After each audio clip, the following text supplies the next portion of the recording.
खावे चो रोटी धारी माझेची थाळी तो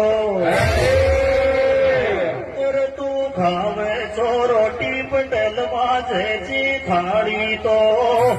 आत्मा में दुख चो जिशु मरेगी नहीं वाग जाती वाग वाली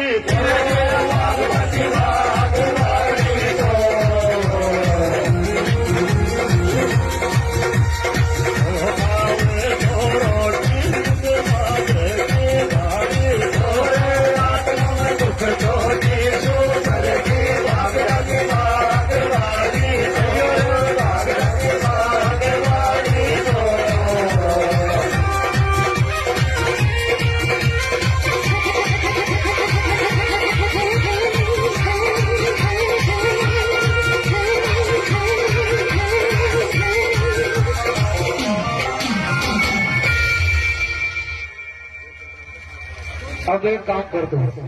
आधे देर से मुठ मेरे अरे बात सुन लो गीत से गीत के मतलब कौन है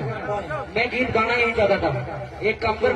मेरे खाते में 7 बीघा जमीन आ रही है ना तू 7 बीघा का पैसा रख दे और मेरे को गलत साबित करके बता दे अगर मैं गलत हूँ तो इनके सामने कह रहा हूँ इतनी देर से मैं सुन रहा हूँ देख रहा हूँ मतलब माइंड नहीं से अरे क्या गीत